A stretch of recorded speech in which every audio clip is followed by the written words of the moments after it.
oh, hey, hi, hello, welcome on in, because I don't know how to start a tabletop show any other way besides saying, oh, hey, hi, hello. Oh, hey, Um, hi. oh, hey, hi. We are going to be joined, as this is episode one of who knows how long of a series podcast, where me, Long title. exactly, it's a work in progress, really, where Donnie and JJ and myself will talk about anything tabletop related. We're gonna start with some Shadowrun stuff though, because we have been a minute since we've done anything Catalyst related. So we're gonna go ahead and start with that, and who knows where we're gonna go to afterwards. Um, but we're gonna go ahead and start with Shadowrun 5th edition, comparing it to 6th edition with the core rulebook. Um, I don't know if you guys have had like much opportunity to look at the Seattle edition of the core rulebook that just came out. Um, but it's more or less the same core rulebook that we used back in the day, which was a Wednesday, by the way. Um, and did all the errata all in one place. They also have some new traits and contacts and stuff like that is Seattle specific, which is sort of cool. Um, Yeah, I pretty much only looked at that one. So I knew it had all the same stuff that the regular core book had, plus the errata and the Seattle, like a beginner mission. yeah, it was pretty cool. But that being said, looking at 5th edition, looking at 6th edition, and looking at the really big changes that they had. Obviously, I think the biggest change was the edge system, compared to edge having very few uses in 5th edition, compared to, I think Donnie said had like 40 to 50 edge I actions you can do actually, now. yeah, I've got the, because when we played, uh, we, uh, we run the night. What was that called? What was the name of the show? Um, there were so many edge actions that I created a spreadsheet. Now you say there wasn't a lot of edge actions, but those few edge actions were huge though. Like Yeah. they were a big deal. You talking about in 5th edition? Yeah, in Yeah, fifth yeah, edition. yeah, yeah. In Oh, 5th yeah. edition, yeah, I agree. They had like, I mean, it was like, oh hey, uh, reroll all fails. They're Um, cheaper too. yeah, it was one edge, and you got to reroll everything. Right. But you got edge very few and far between. Right, you got edge back at the end of the mission, like completely end. Um, Yeah. Not It's session, mission. right, it's like the resolve points in like Starfinder. It's a third resource. yeah, Whereas in sixth edition it's almost like a currency. yeah, really is. Um, But what? yeah, there are 45 edge actions now. That's I counting thought they were trying that's counting firing squad, I think. Yeah, I think so. like, hey guys, so we want to simplify the system, except for specifically edge. We're gonna make that more complicated. Well, you still had to make it complicated somewhere, right? Like armor got reduced. Did someone Or just did die? it, Jesus. what the fuck was that, Donnie? Cats are fighting. Is that They had to cats fight in the back right alley? now. Cats in the back alley behind you, just They're like, hey, not only are they streaming, he's recording. yeah, yeah. Let's really go fuck that up. This is all real behind me. I'm actually in a dark alleyway. That checks out. That checks out. Cats, go back to your box. Right.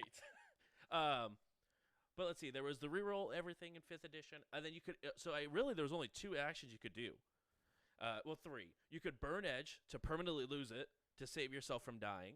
You could reroll all failures, which is post edging, or you can pre-edge, which you add your edge rating to your dice pool. Those are the 3 edge actions you could use in 5th edition compared to the 45 they have in 6th edition. Guess Did they ever what? add edge in the books for fifth edition, the supplemental books? Like edge actions? Yeah, I don't know if they No. Those are have. across the board the only 3 things you could use edge for, because it was supposed to be like lucky, like I am extremely lucky at going at this for the first time, or oh hey, something saved me and I happened to get lucky because of it for the post edge, or hey, I got lucky and barely lived after getting shot in the back of the head. The bullet just grazed off my skull, and hey, look, I'm alive. Um, it's really like the 3 things that they're looking for compared to I feel like Edge doesn't feel like it's lucky anymore compared to I'm just extremely good when I want to be. Yeah. Well, I think. Well, in 5th edition, you have a ton of like modifiers. Yeah. You have modifier tables that list, what situations give you like a +1 or a -1 here and there. And in 6th edition, they just pretty much got rid of that, except for sometimes. Yeah, except sometimes. And now instead of like a +1, you get a bonus edge that you have to spend. So I mean, if you're skilled, if you have like a specific quality where it's like, I don't know, you're a really good engineer, and you have a quality that gives you an edge in this specific chance or this specific situation, then it kind of applies the same way where it's not necessarily lucky when I want to be. Yeah, You're that's just lucky. Yeah, that's fair. They did take a lot of like the floating modifiers, and sort of push them towards edge.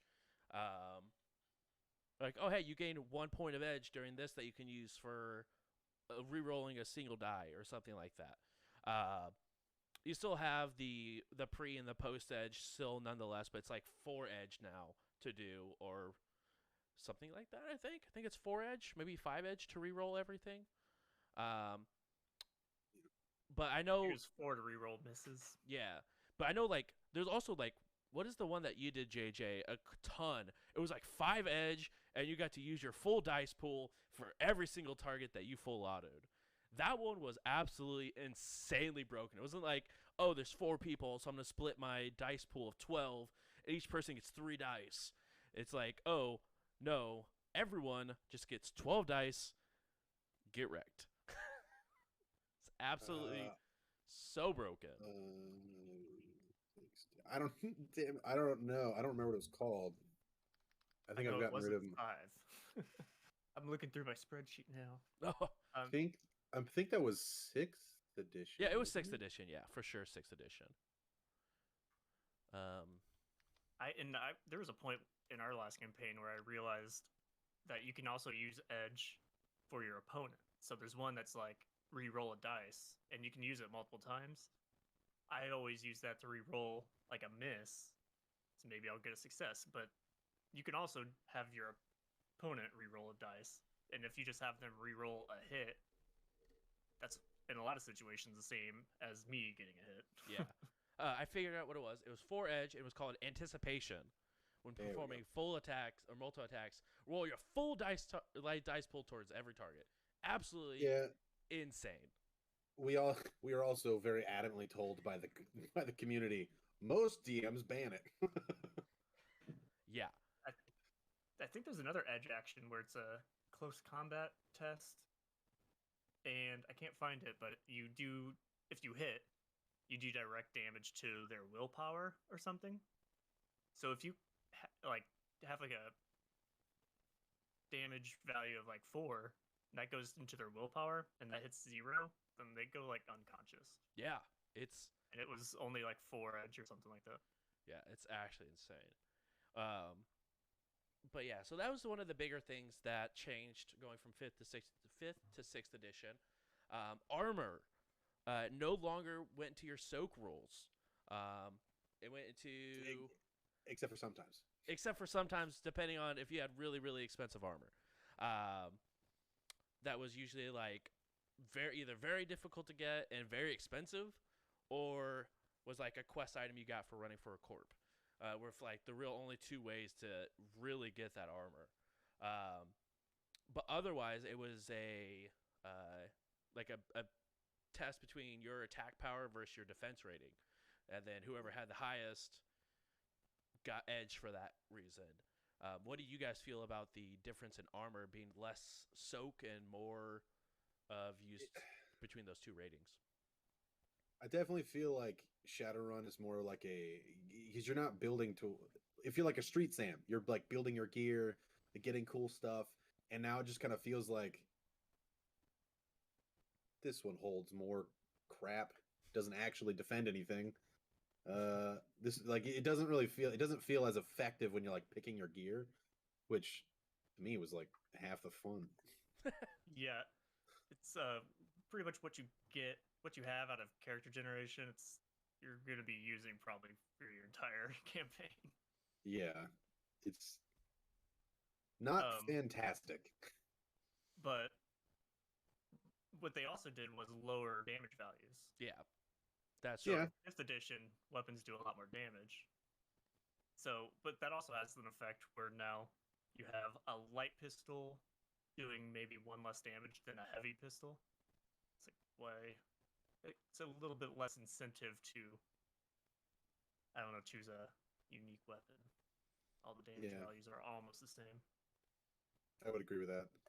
I definitely felt that when when I got like my pistol, and the only real downside was like instead of rolling a d6, I roll a d4, and I was like, this is a high caliber bolt action rifle that is supposed to be like, in reality, this bullet would, if you shot like in a shoulder, could take an arm off. yeah, Or you could just roll this little pea shooter and it does about the same. roughly. Um, but so damage values was reduced because armor no longer is part of soak, and you just use your straight body to roll. Which, yes and no. Like armor was sort of nice, but you also got like those really big troll characters in 5th edition. Where like, oh, I'm a troll, so my body's like 11. I'm heavily augmented, so I'm full of chrome. So like, I have 4 dice to dodge, but I have 34 dice to soak any sort of damage you do. So like, it just became like giant wet noodle fights. Like I will kill you slowly but surely with hitting you over the head with a baseball bat. Yeah, and now it's like, if you get hit, it's gonna hurt. Yeah, which I sort of like because it makes every race feel like taking a bullet is dangerous. Yeah. Because like And I you can remember use that edge to re-roll like a body test or whatever to reduce your damage. And I remember like one time, like you Damage- got shot once, I think, by like a Renraku samurai, and you like almost died. It was terrifying. Like, oh, you didn't get to dodge, and that's a big thing. Like surprise rounds actually matter in Shadowrun, right? So like, you don't know they're there because they're sniping you from far away. Okay, cool. That's 6 base damage plus net hits because you don't get the dodge. Oh, enjoy soaking up 11 points of damage because Yep. they could. And they spend 4 or 5 points of edge to add 3 damage for going for vitals. So it's 14, and your body's like what 3? your condition monitors don't really go that high either because it's 8 plus body divided by 2. So Right. even if you have like 6 body, which is like the highest you can start with, Yeah, unless you're a troll or something, it's 11 11 boxes. boxes before you're just done. for someone that's kind of like maxed out their stats for it. Right, it's insane. Maybe 12 boxes and then maybe some more boxes if you use magic or something. Right, for sure. It's actually mind blowing. But there's also things like we found out last that are diseases that should hinder a character, but end up making characters extremely broken, like vampirism or being a ghoul, where you just regenerate your body every round forever and always. Amen. Pretty great. Yeah, sure.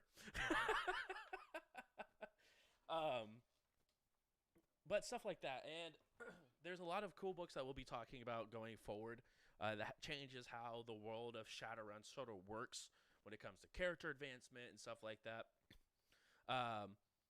But what were some others? I know, Donnie, you never really played 5th edition. I know you studied it quite a bit because I know you were like looking into like stuff that 6th edition had or 5th edition had that 6th edition hadn't had quite yet, and looking like for homebrew and stuff like that. Donnie or JJ, I know you played 5th edition and you played 6th edition. So what did you guys feel about like the streamlining that they did, or like the changes going from one system to another? I think Go if ahead. I had to choose a system right now, despite its flaws, I think for me, I actually like 6th edition better. Well, no, I take that back. I think I would probably like 5th edition better. I don't know. They're both a little. I don't think I would enjoy having to dig through all those modifier tables that 5th edition has Right. and all the skills. Yeah. So I think I like 6th edition better. I feel like the things that they did simplify, which the less skills. Edge actions are interesting, but I like what they did to simplify it. And then I what about kind you, of, JJ? I want, to be honest, I want them to do like a fucking meld. Just 5.5. like take, yeah, like just make a 5.5, and at the same like, if I had to, before we get into, if I had to choose, 110%, no questions asked, I'm going back to fifth, easy. Also, Catalyst, if you're watching this, there are some boys who make an app called Chummer. I don't know your financial situation. Hire the fuck out of them. There's another tool called Genesis. It's Yeah. for 6th edition. I've never used Genesis. I have used Chummer, and I So want to good. hug the man who made it. Right. It was amazing. Because like Donnie was like, I don't want to go through the modifiers, and I didn't want to cut them off. But at the same time, I was like, modifiers are no big deal. We have a drop panel. All you do is hover over, and it tells you exactly what it does. And as soon as you click on it, it adds everything to your system. And every time you're like, I want to do this, it's like, hey, you also have this. Like, it is so fucking amazing. That so would probably, that'd probably change the entire experience. Because, I mean, when we played 6th edition, I made an entire Google spreadsheet, formulas all over the place. Yeah. There's just a lot of stuff to keep track of. No, like Also- Chummer was like the Hephaestus or Hephaestus. Yeah. Hephaestus Yeah. of But- Shadowrun. It was like down to the detail. Like even though there was, I think they ended or like started all making product for 5th edition. That being said, like everything they make for 6th edition goes for both 5th and 6th edition. I don't think there's been a release yet that's been purely 6th edition besides maybe like the core rulebook like Seattle edition. Yeah, I know a lot of people still buy the 6th edition adventures or missions, whatever they're called, because they can still run them in 5th edition. Yeah. And like a lot of the books have like if they're stat blocks for guns or armor or even like new character or new creatures or anything, the stat blocks are side by side in the books, like 5th edition, 6th edition, which like I sort of like that they're continuing on like building up 5th edition, but like you made a new edition, so like just cut 5th and just like go what you already started, like just commit to it type thing. Yeah. Because like as of right now, I think there's like 25 or 30 source books for 5th edition. It's a lot. It's so many books for 5th edition. And imagine if you just now hearing about Shadowrun and you want to play a random edition. You've heard the criticism is 6. I'm like, oh, I want to play 5th. But then there's like a billion books. It's like, where do I start? But I guess, I mean, you can just start with the core rulebook. Right. I mean, you just start with the core rulebook, and then you just sort of expand where you want to go, which is sort of nice. But at the same time, like, the temptation is there. Right. I mean, the Face has a book. Like in 5th edition, the Face has a book. The Mage has like 4 different books you can buy. Street Sams have 8 different books that have super cool and broken weapons and armor that are in them. So you have Street Sam, you have to probably buy more books than anyone else in the freaking game.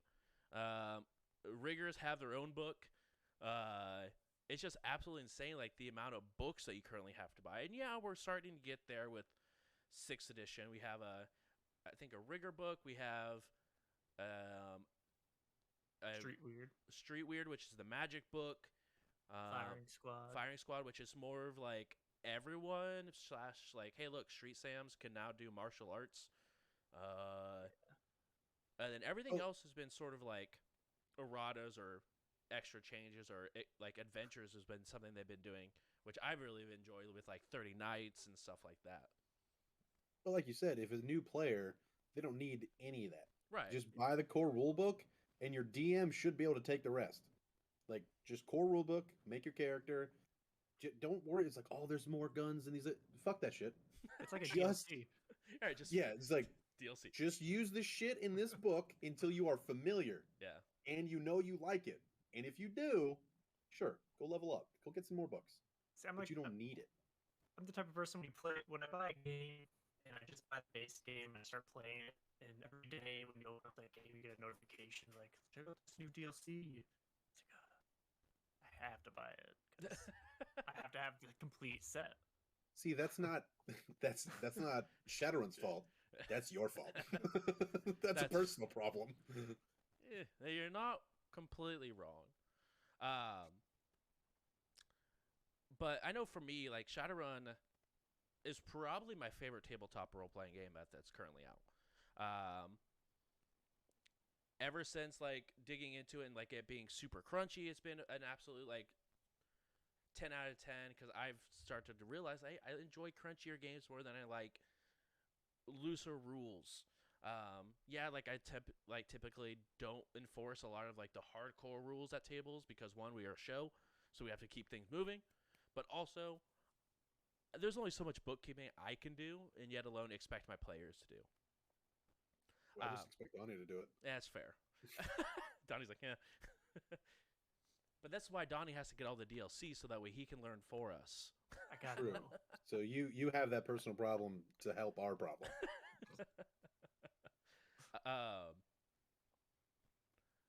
But yeah, so I mean, other than that, going to like from away from 5th edition to 6th edition, I think that one of the biggest turnoffs for me that going from 6th edition was after having 5th edition for so long and having so much content available in all the supplement books, going down to the 6th edition core rulebook felt like there was just nothing in this world. Like I was like, okay, I know how to run this game. I know what can be available. I have hundreds of hours like in RP servers I used to like, even JJ and I were both a part of, and like even just playing the game for multiple years, I know what's capable of being like it happening. But it's like, wait, blood magic doesn't exist? Most of like rules for like vampires and like changelings and drakes and all this other stuff just doesn't exist. I was like, wait, what do you mean? You run heists. Also, most of the fancy like upgrades, like before in like 5th edition, you could go down a rabbit hole of like basically Barbies, but for guns, trucks, like chrome, like you could just spend out. Which some people are like, "Oh my god, hours! Just go core rulebook." But if you want like to build, like you could ask Josh. I have showed him my like character sheets, and he's like, "Why is this like fucking 6 pages?" I'm like, "Because this one gun has 8 accessories on it. This vehicle can go to the moon. It also can call the president." Okay, it's yeah, like like 5th I just edition spent had hours so many. building. No, and that's what I super loved about it. Like the game can be as easy and as maybe not as easy. It can be as simple as you want it to be when it comes to character creation. Literally, cool, and that's another cool thing about it is the what's the table called for character creation? The meta human table? What do you mean? Like the table like A through F where you choose like the priority table. the priority table. I really like that for a way to make a character. That was cool. But I hate it. We'll get there. But going from like, okay, you have your priorities. Cool. Now let's move over to here. And I just want a gun that shoots, a car that drives, and a house. Okay, cool. You can get that. You can go as simple as you want. Or I swear, JJ spends more time modifying weapons than he does his own character. He's like, yeah, I'm a human. I am from the military, but hold on, let me show you this super cool car that if for some reason Ares decided to take out all of the atmosphere, I could still survive because of X, Y, and Z. Yeah. And all the rules check out. Like, I swear, JJ, if I had to go to a weapons expert, JJ should be a weapons fixer inside of Shadowrun because of how much he knows about the rules and all the attachments that are there within. By the end of Shadowrun 5th edition, people are asking questions like, hey, what does this do? I'm like, it does this. It also adds, like, I was polling Donnie on fucking weapon attachments. Weapon attachments and vehicles. I'm like, okay, I have my mage specialist, I have my matrix, and then I have my weapons. And never have ever thought, like, I need the actual stats of plus and minuses that a silencer gives for a sniper rifle compared to a small arm. It's like, actually, it was insane. But like, yeah, and in 6th edition, it gives you an edge. Yeah. It's like, it doesn't give you a bonus dice or 2 bonus dice or extra damage or reduced damage. Wild dice. It just wild dice. It gives uh, Edge. or it. Yeah, Sometimes realistic- I think laser pointers like add like an attack rating. Right. But that's a Yeah. lot of stuff that also changed. We no longer have limits compared like you did in 5th edition. Like for your gun, if you rolled 13 dice to shoot, at max it was based off your accuracy in 5th edition. So like if you had an accuracy of 6 because of your scope, because of your red dot, because of your foregrip, like your accuracy could get up to 8, but that's the max you could deal with that gun. That no longer exists. If you have 13 dice, you can get 13 hits if you're lucky. Which obviously scales up the damage, which is probably another reason why they had to scale damage back a little bit, because there's no longer limits to keep those weapons in check from just one-shotting everyone. But to me, I liked that. That made Yeah. sense because it's like I could take a person that's never shot a gun in his life, give him a 50 BMG, he's gonna be like, "What?" and just like shoot the floor. Like, They got rid of bonus damage in 6th edition. Now everything just does the damage that the weapon does. You still add your could net have- hits. Um, Between dodging and your attack, you add those net hits to your damage. I remember adding that. I mean, strength doesn't add any. Oh, damage or strength. anything Yeah, like that. strength. That was one of the changes. I was just like, so you're So a telling me troll this does troll the can same hit as amount of hard damage as like as dwarf. a pixie? What? Yeah. That doesn't make sense. I think it goes into attack rating, so like you can gain edge that way. I think that's where strength goes to now. But like, not adding strength to melee weapons. I think you should add strength to your attack rating. Right, that's what I said. I think it goes to give your you an attack. edge. Right, exactly. It gives you edge, right? Right, guys? Edge. And even Yeah. close combat, unarmed, you just do 2 damage no matter what. Right. Unless Now- you got like dermal deposits or something. Yeah. Don't get us wrong, Catalyst. I know we're leaning a little bit more on your 5th edition than your new stuff, but we're only saying that because we're comparing your 5th and 6th. Right. If you ask me to compare 6th versus most other tabletop game, for me, all other tabletop games, I'm going to play your 6th edition every time. Right. But if we're comparing it to your last one and this one, there's some bias. One thing I know that you guys don't have a lot of expert in is the Matrix, and that was another very big change from 5th edition to 6th edition. Was now I don't need 3 turns to do one thing inside of the Matrix, because like for Matrix users in 5th edition, you had to get 3 marks to like take control of devices or to shut them down or brick them. So like you had to get a mark, get 2 marks, and like you could take a -4 or -5 to your dice pool and try for 2 marks at once. Now it's just, okay, I want to make a roll to see if I have backdoor access. Cool, great. You completed the roll. You now have backdoor access. Next turn, you could go ahead and make another hacking roll to do the thing. Instead of taking 3 and putting it, okay, cool. So I can do something by my 4th turn, which by that point, the Street Sam already killed 45 people, and now I Yeah. don't need to turn off the silence alarm. It was I remember every Matrix user we had, as soon as if he was in the Matrix and combat started, he's like, "Well, I'm useless to you guys." Right, he's like, Like- well, I'm glad I have a pistol skill, because this is what we're doing now. Or they just be with stuck in the Matrix, like, "Hey, you guys are fighting hard over there. I'm only 20% done. If y'all could keep killing, maybe, or maybe end it, it'd be great." Right. It's like being in the astral, but you have more stuff to do. Yeah, but it's also still faster to get into the astral than it was to like get into the Matrix and get into a host. Yeah. Like Pop right in. just to get into the Matrix was like a action to go cold sim from cold sim or hot sim to cold sim, to like go unconscious and go into the Matrix was a full action you had to take a whole turn to do. Yeah, it definitely felt like 'cause even if you're like a support class or like a healer character in tabletop, you still at least would be like, "I'm helping you guys." But in the Matrix, you're like, "I hope I'm helping RP wise." Also, that one dude over there, out of the 6 you're fighting, he's got an electrified weapon or a weapon on the Matrix. I could stop that, but you got the rest. Also, I'm unconscious, so I need one of you to sit on my body and make sure someone doesn't just blast me in the forehead while I'm Yeah. unconscious. That'd be great. Thanks. So yeah, not only can I help you, I'm actually hindering you. I'm actually a Yeah. burden on So this group. that's what I really did like about going from 6th edition or 5th to 6th and 5th to 6th with the Matrix. So much more streamlined, and actually felt like it could keep pace with the rest of the world around it. Yes, the meat space is still way faster, because like, oh, you're in combat, let's go.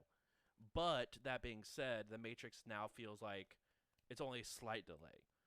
Like you have a round where it's like, okay, I jack in, and then I try to go ahead and get into this backdoor access, which would make sense, right? You have to spend time while everyone, like, the fighting begins. Like most street sams have their weapon, they pull, they shoot.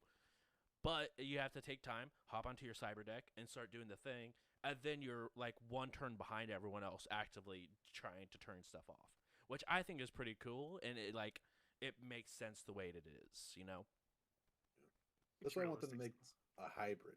Like the Matrix, I know everybody was like, I don't want that, but the new one they fixed it.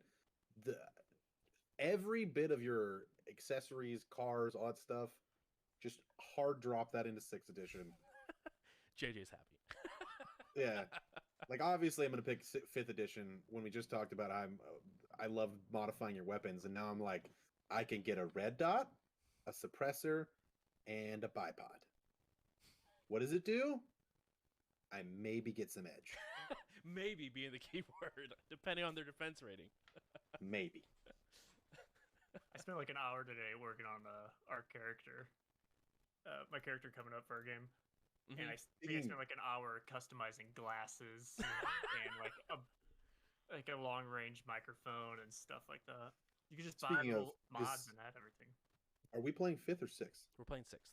7th. Okay. 7th edition, correct. No, we will be playing 6th edition. But unfortunately, chat, it's a home game. Some of us from the stream have been playing tabletop games for a very long time on stream. And we just wanted a game to ourselves. I think JJ said it last week after the stream. He's like, wait, I don't have to like worry about like actually like making choices and like explaining it to chat or anything. He's like, I just get to sit down and like play a game. For me, it was mostly like I make a lot of decisions based on like, instead of being practical, what would be entertaining. So like that whole session we had last time where I was like, I pull a gun. I probably wouldn't have done that if I wasn't on stream, but I was like, that'd be some good fucking television. But it's gonna be very nice. Like JJ and I have played Shadowrun together before, like off stream, and it, as most of you probably know, like a home game is different than like a televised game. Like yes, you still have the same components, same rules, but you guys can sort of relax about it. You don't have to worry about putting on a show. Just sit down, eat some food, have some drinks, and sort of just play the game to play the game. Always putting on a show. That's true. That's true. Every time, if you're not role playing correctly, then you're not putting on a show, even if it's just for me. No. But like, I don't know. It's very, very nice. Either way, going back to it, I think a lot of the books that they came out with as well have added some more of those like attachments and stuff like that that really have helped. Okay, cool. Have really helped add those attachments in, and like more vehicles, like with the crime catalog, right?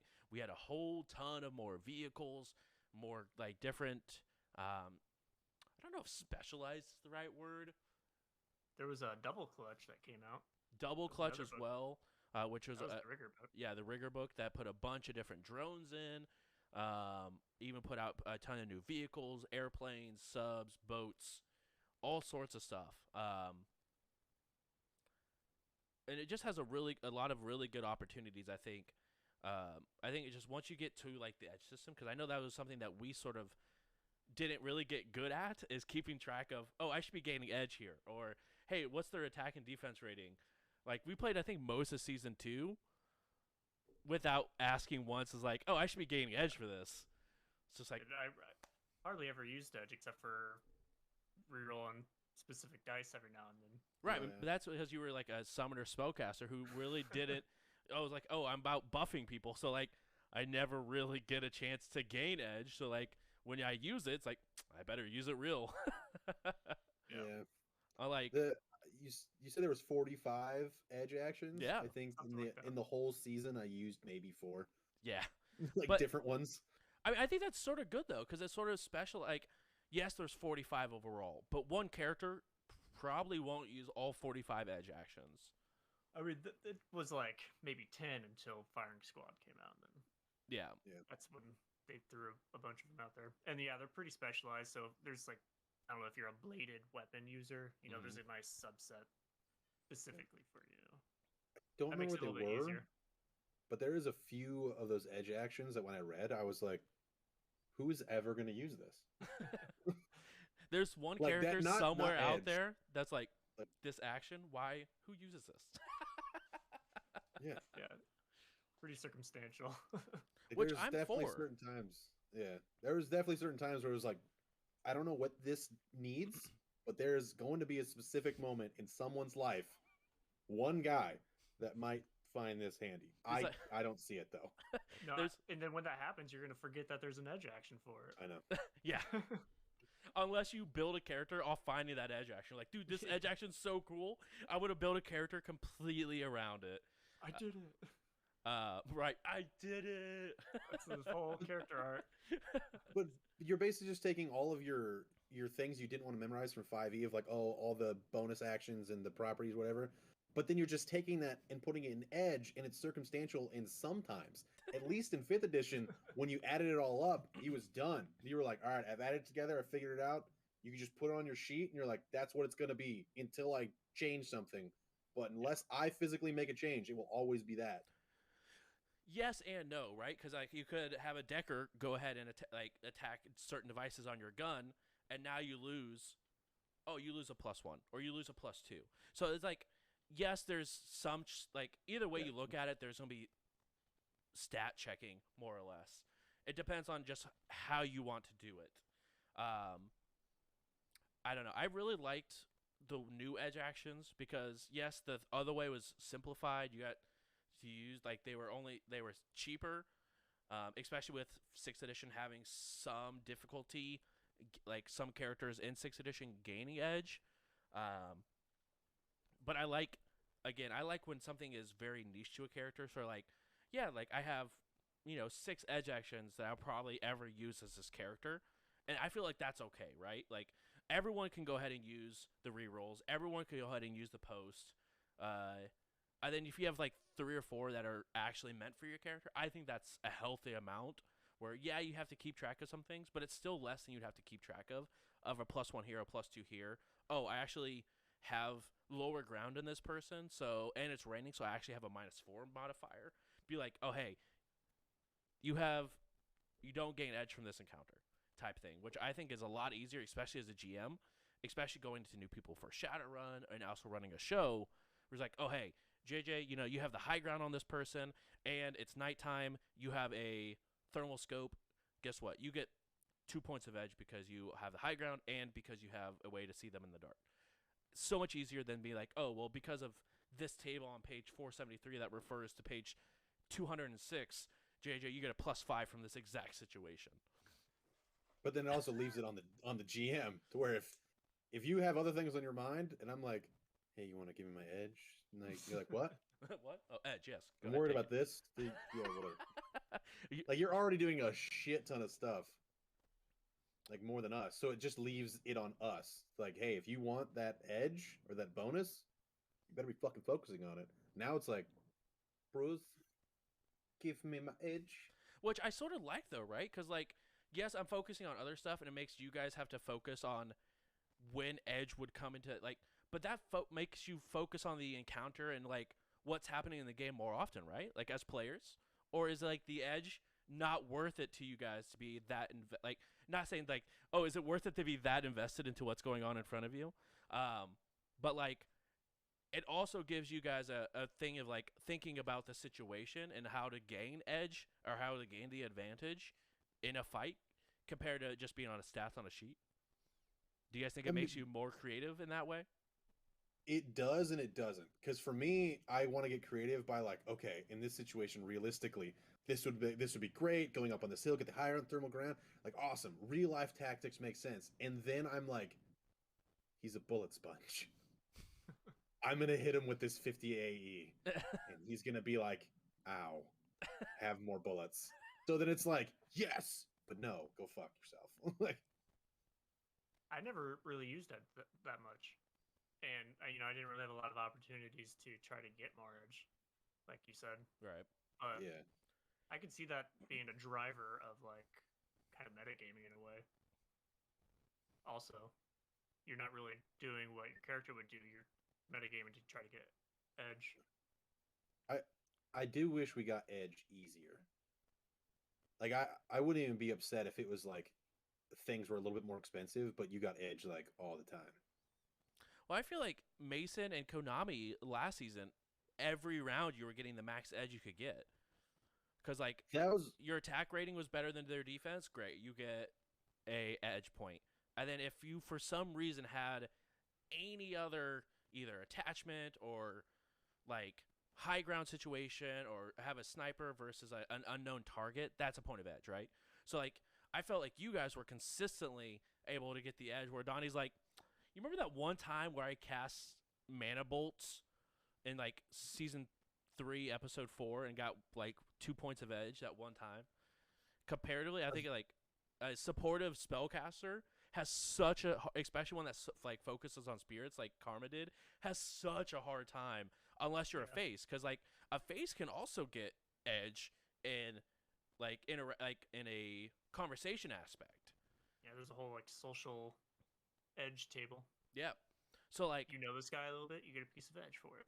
exactly. So I feel like a lot of that, at least for me, I feel like edge can be found, but it just takes creativity and actually the desire to get edge to be able to make it plentiful. At least that's how I see it. As someone who's never played as a character in 6th edition and just purely as DM'd the whole thing, that's how at least I see it. I actually felt like Mason did not get edge like ever because he was a full auto build, and God forbid you switch to burst or full auto. That burst is like a -4 to your Yeah, attack rating. that's true. Full auto was like a -6. So like and getting edge for that one like super powerful anticipation skill, like I felt like I had to like nerf myself with like a semi-auto shot. Did I get edge? Do I have enough edge yet? All right, cool. I can full auto now. Yeah. Like, but I mean, there's also, I mean, correct me if I'm wrong, but like explosive rounds also give you extra attack rating. Explosives No, +1 they- damage, they -1. gave Oh, it's yeah the they other way. took away yeah they So actually took away. So it was like I the got- armor piercing, I think. I know there's a Yeah. round that gives attack rating. So it almost Yeah. like you actually had to pay attention to like your ammo also, because Yeah. it gives you extra damage, but again, it's trying to, how much do you want to grind up that edge to be able to get, you know, Yeah. X, Y, or Z. I bought, again, when I was building my latest character, I bought a gas chamber for my heavy pistol, which removes the -2 penalty from using semi-automatic. So now every weapon can do single shot, which is just normal attack. Right. Semi-automatic, you have a -2 AR or a +1 attack because you're shooting twice. With the gas chamber, you lose a penalty to your AR, so Then you're you just just doing get extra the- damage. Wow. That's another thing I don't like. The fact that the game considers semi-automatic two bullets. It might have just been for heavy pistols in this case. I don't know. No. It's for all weapons. You switch to semi-auto, you shoot 2 rounds. So the Yep. game expects you to, every time you pull the trigger, to go bam bam. Like every single. That's not semi-auto. That's not how that works. It's a small burst. That's a controlled burst that you chose. Like But that's it's not a bursting gun. It's different because an actual real life bursting gun, you'd hold the trigger down and fire 2 or 3 exactly. bullets. That's This the is difference between a semi-auto. controlled burst semi-auto, and a actual burst. A burst is like, you know, that you pull once, 3 Yeah. bullets or 4 or Right. whatever. A controlled burst is you have semi-auto weapon that you are bam bam bam as many as you want. Like obviously not magnum, but like a couple, 2, 3. That's a controlled burst. A true semi-auto shot is 1 pull trigger, 1 bullet. But the point of semi-auto is that the bullet chambers itself, so you can. It's kind of. I think it makes sense. You're just No, taking because more time to shoot twice, or less time to shoot twice, so you lose a little bit of accuracy. instead of just taking a single shot in your how many seconds a round is. And it's not always how many bullets you can get down range faster. It's also just about like the mechanics of it. So having a semi-auto and only shooting once is still more beneficial than having a revolver or a pump action shooting once, because then you have that whole act.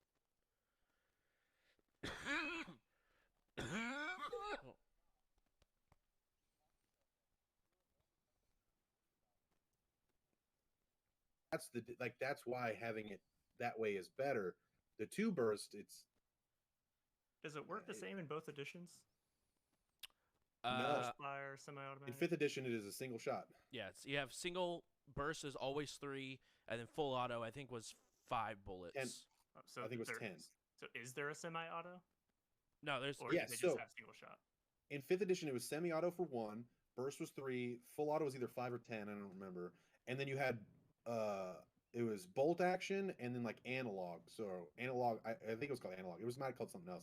Analog basically meant like revolvers and pump actions, pretty much. Bow and arrows. yeah, bow and arrows. Yeah. Okay. So it sounds like there a bow and arrow? Yeah. I think there was definitely a crossbow. I know there was a bow and arrow because there was a guy who made Archer that I played with, and he had like he had like explosive arrows, he had shock arrows. It was one of the coolest builds I've ever seen. But yeah, I was like, wait, there's bow and arrows in Shadowrun? Sure, why not? But also, it'd be really cool if you were an enchanter. Yeah. You got me confused. I mean, you could not just fire a confused. fireball, but right. You got me concerned that I might be extremely wrong about 5th edition semi-auto. Yeah, he's like, I'm pretty confident. I'm pretty sure it was confident. I'm pretty sure it was 135, and then you could do I think the 10 round you're thinking of, JJ, was only ever used for suppressing fire, which gave I think you're right. Which gave you like it was a super low chance of hitting, but it gave like a -4 to dodge on their half. So 5th edition has single shot, semi-automatic burst, burst fire, long burst, full auto.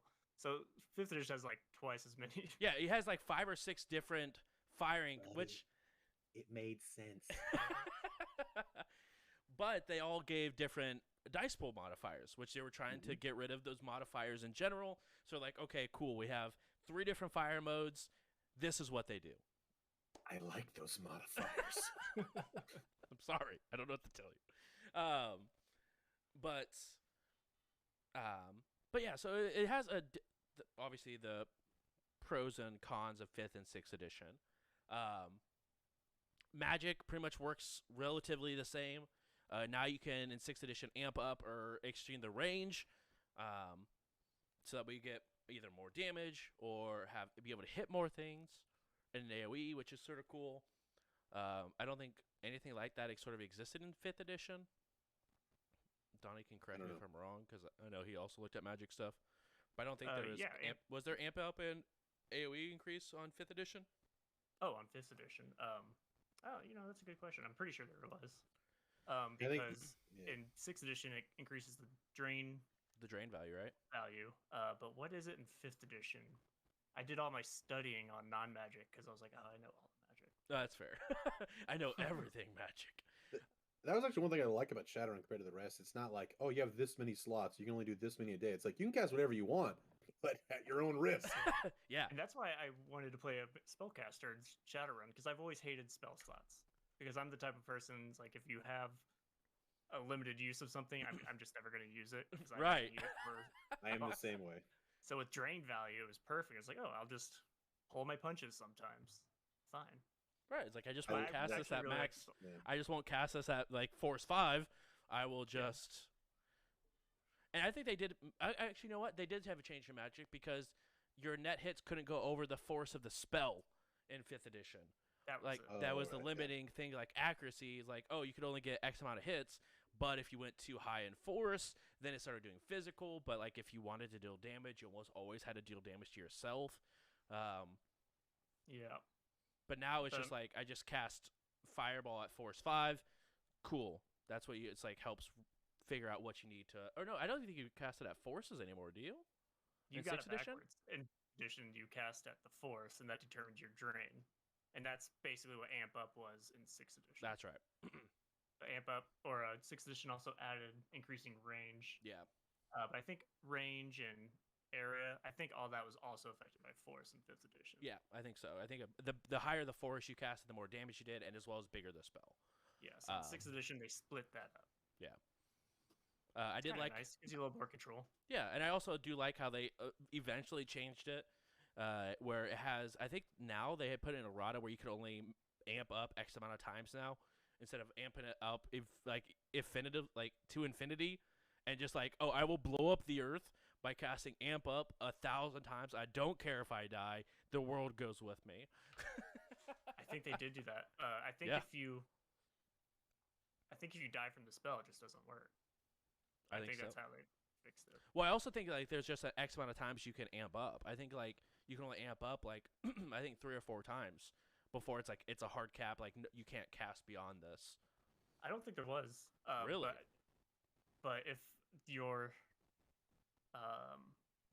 if the drain value is higher than your magic value, It's then the drain you physical. take is physical. Yeah. And you can Just put it.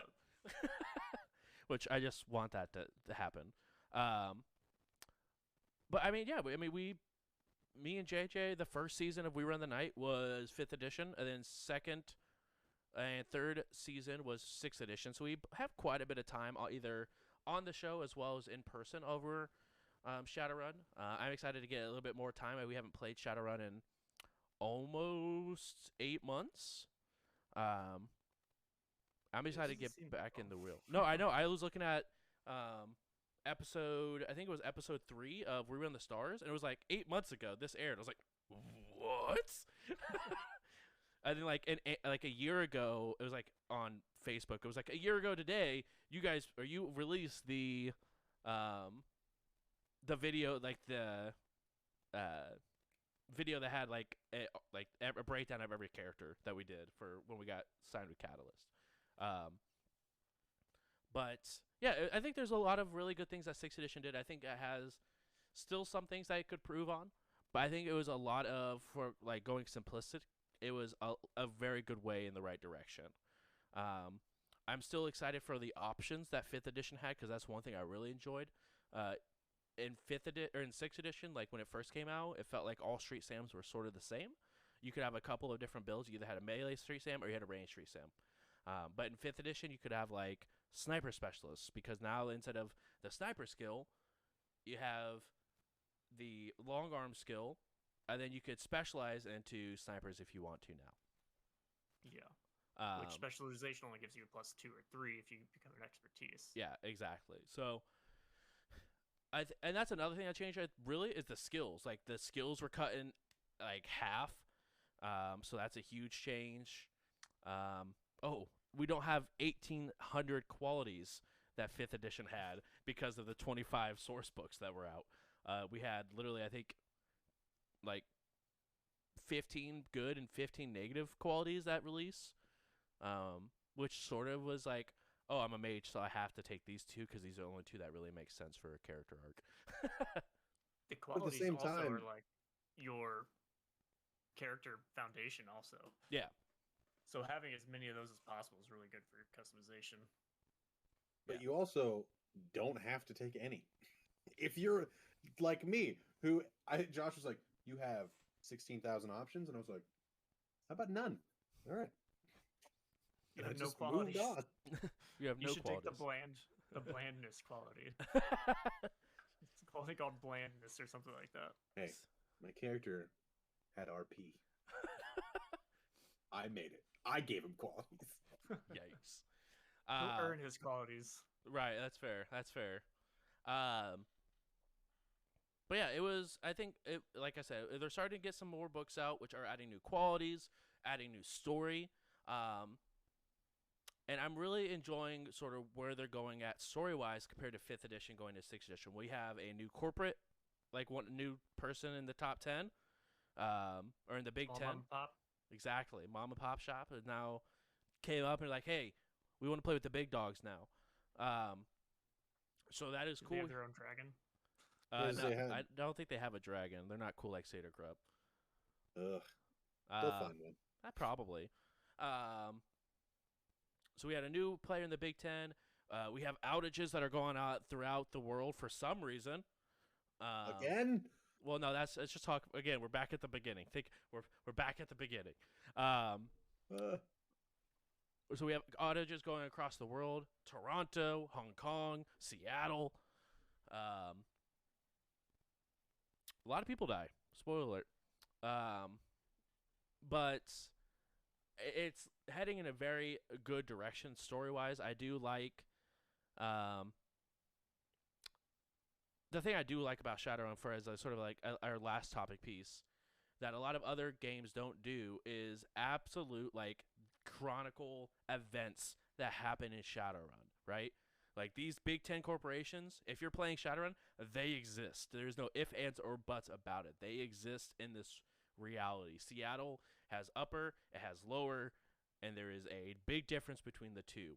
Like, there is absolute fundamentals with Shadowrun that I really, really like lore-wise. Yeah, it sort of sucks to learn, but I really like the opportunity that it comes with that's like, hey, this is what you have to know to, like, fully dive into the world. Yeah, it's a living world you're jumping into, and your campaigns are going to interact with that world. You know, you're not just going to go off onto a random job to steal a random item and no consequences, or hit a random guy. There's always some corporation involved and some history that you need to learn.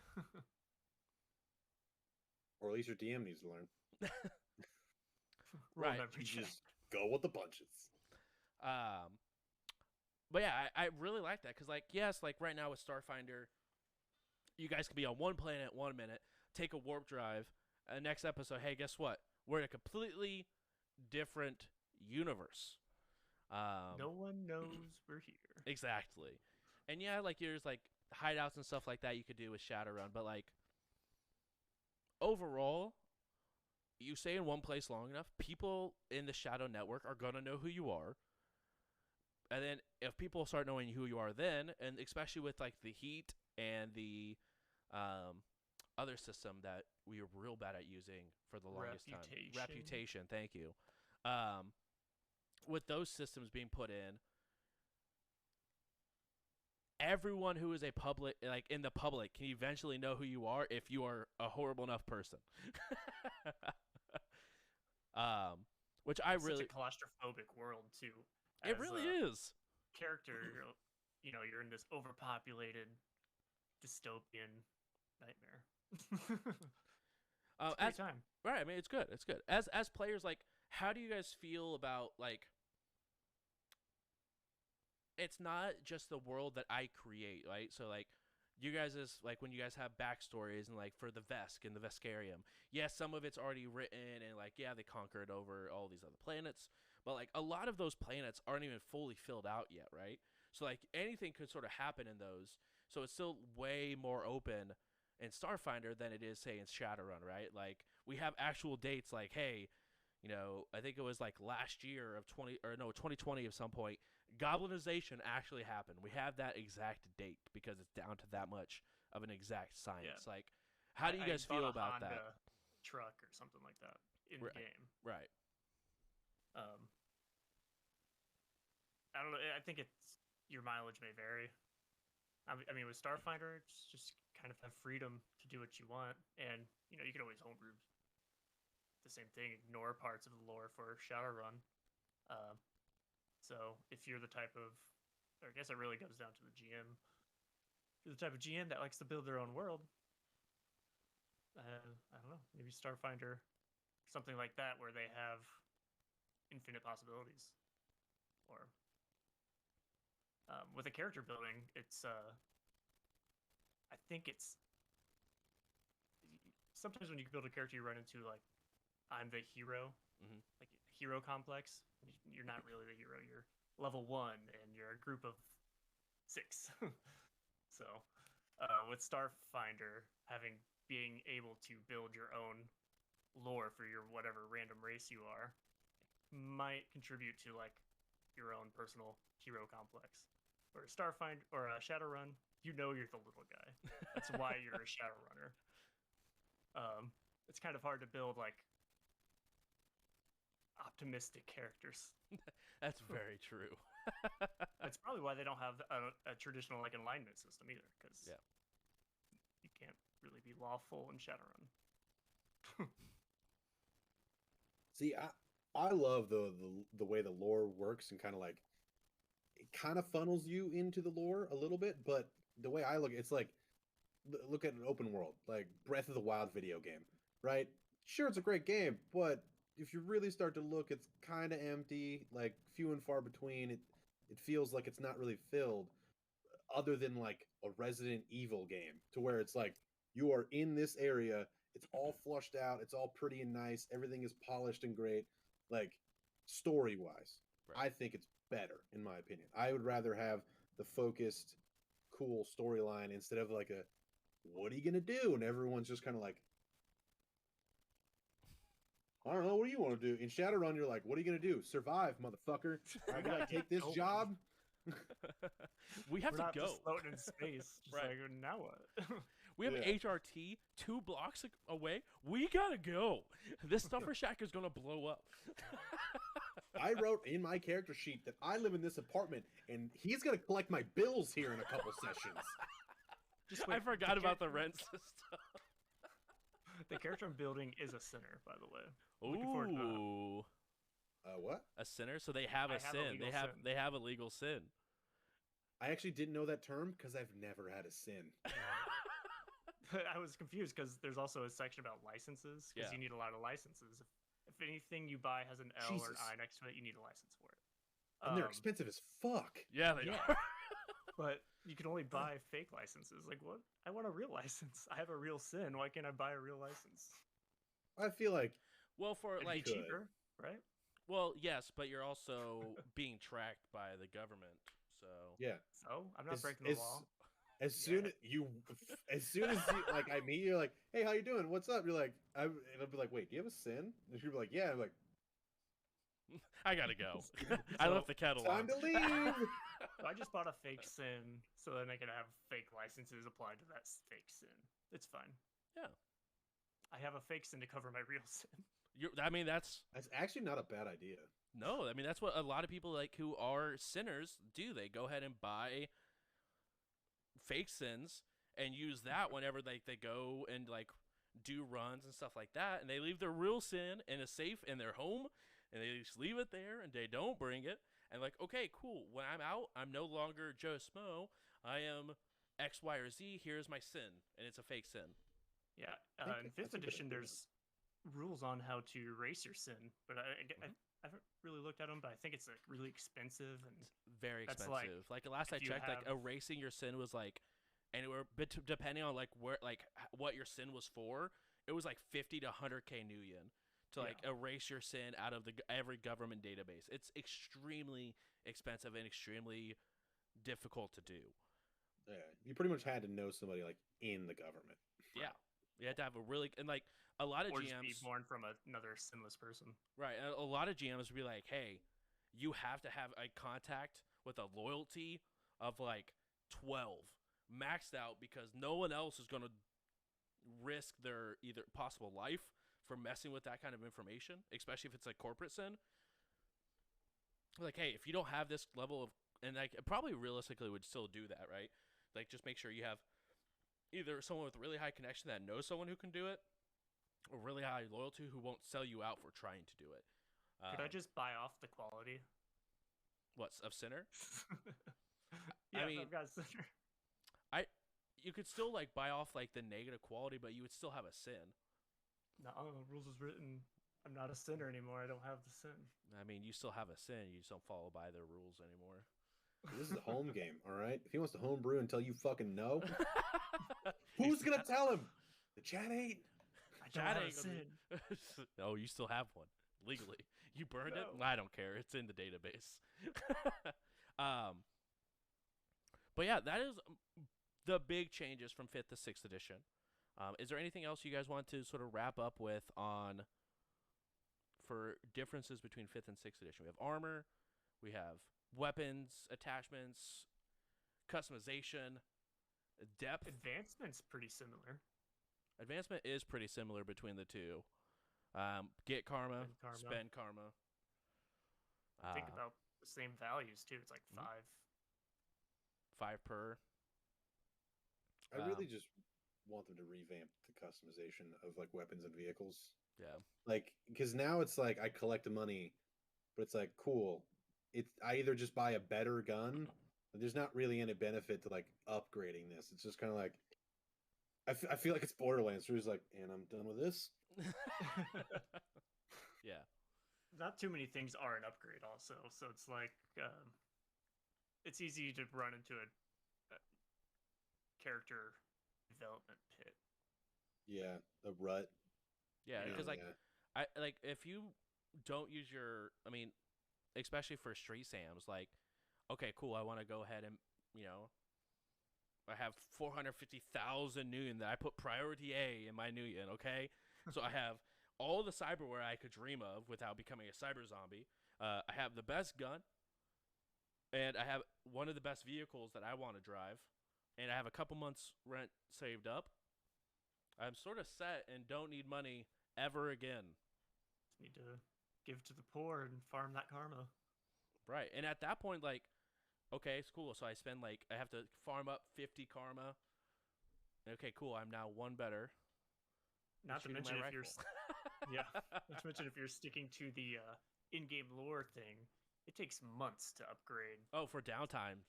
Yeah, if your attribute's like 8 and you want to go to a 9, that's 9 months, I think. Yeah. And you have to do that several times just to get it up to 8.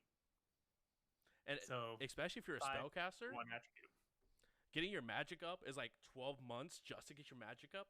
And then you have to spend extra amount of months to learn a spell, possibly, depending how your skill checks go. It's insane. You have to initiate, and then you have to increase the attribute. Gotta learn the spells. Which I sort of like the depth of downtime activities, though. Like, how long it takes you to, like, get into it. I like it better than, I fell asleep last night, and now I know how to use a grenade launcher perfectly. Mm-hmm. It also works too for lore wise because you can do those time skips. Because it's not like Pathfinder where we are, or not Starfinder where we're like we physically live together. I can't get away from like in Shadowrun. You're like we're going on this run, do this thing. Like all right, between runs, you guys didn't need to work for like 3 months. You guys made enough money. You were laying low. We might just be work down. friends, you know. Yeah, like we only show up and see each other whenever we're like, hey, time to bring the crew back together. I got a 9-month hiatus I gotta take. Right. And you could do that. You could do that between sessions. Yeah.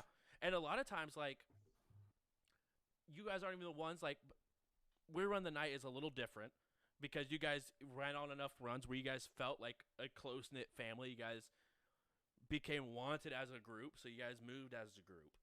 We're wanted together. Exactly. But, like, most times for Shadowrunners, they don't get the choice in who they're running with. There is a Mr. Johnson who has a job, and there's a fixer who has people. This fixer's like, you're the person for the job. Go and do it. And you're like, cool. I don't know who I'm working with. Until you get there, you're like, I remember you. We did a job together like 8 months ago. Also helps when you put a max bet on one number and win.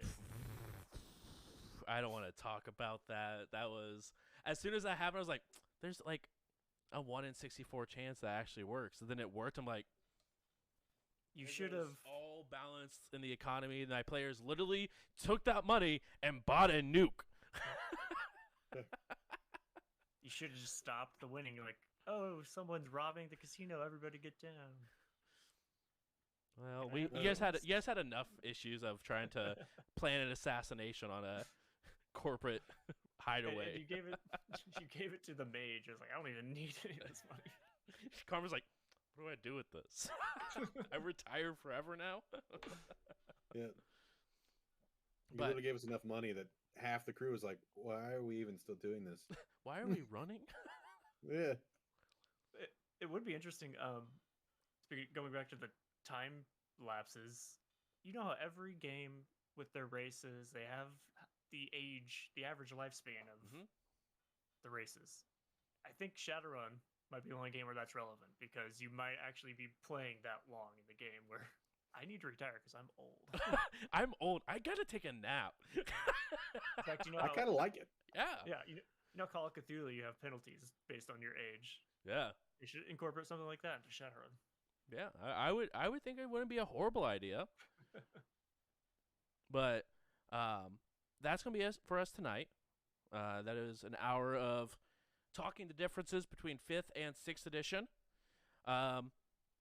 Next week, I'm gonna take a look at the books real quick and see. He's gonna make me read. Oh, I'm gonna make Books. Yeah, books. What do you mean books? I This is what we can't talk- read. Is this an audio form? The book? Yeah, it's an audio book. If you I try. don't- wish. I read all of genuinely my rule wish. books.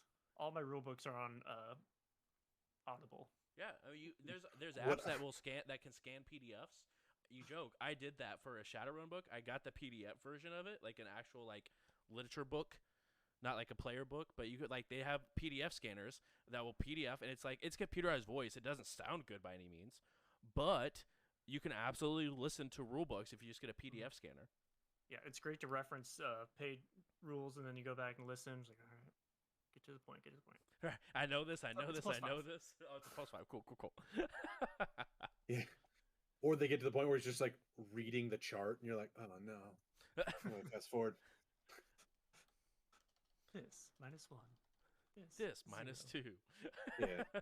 Or he's like, hey Bruce, they come out with the new audiobook yet? And Bruce is like, hold on. And he just hasn't told Donnie that he's just been voice modulating and reading it for him. Exactly. The entire time it's just been me just reading it off. Yeah. So next book that we'll be talking about will be Firing Squad. Damn it. I like I was that. hoping you picked the 25-pager. There is no such thing when it comes to Shadowrun as the 25-page book. There is. Which one? The one The with newest the one. Drake. Oh, you right. No, but it will be Firing Squad. Well, I take that back. I want to check. Street Weird.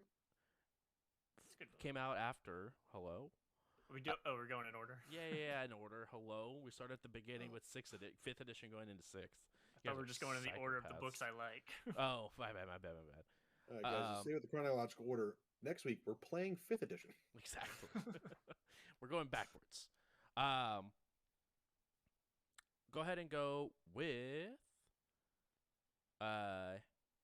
Okay, I guess really the question is, do you guys want to do like the core rule books, or do you guys also want to do like the source books, like Cutting Black, Slipstreams, Collapsing, Power Plays, the Kabachi Code, stuff like that? That are source books that have like some stories, also more rules and stuff like that you want to go into, or do you just want to go in absolute release date order? We could even like grab a couple of them together. I was gonna say, I think for the source books, they would be better like bunch them up. So let's go ahead and do just a brief overview of No Future and the Neo Anarchist Streetpedia. Both of them were released in 2019, just a couple months after 6th edition was released. But No Future and Neo Anarchist Streetpedia will be the two that we look over. Both of them are in the drive. So chat next week, 10 p.m. Eastern Standard Time. Make sure you guys be here for it. It's going to be a good time as we go ahead and go over those two books and chat a little bit over what each book has to offer, if you can need it, where to get it, all that fun stuff. If you guys are new here, feel free to hit that follow button. We go ahead, and this is a brand new podcast that the three of us are starting to do. It'd be awesome to see you guys here, where we sort of talk about random, or not really random books, but Shadowrun books from beginning for 6 going on to new releases, as we are partnered with Catalyst Games. So make sure, if you guys haven't already, go over to catalyst.com, check them out, go look over their brand stuff. They have really, really cool stuff. If you like 5th edition, if you like 6th edition, all the books that are coming out are being statted for both, so you can get both without losing the fear of missing out on one or the other. So make sure you guys check those out. But thank you guys, JJ, Donnie, for coming and chatting. I appreciate it.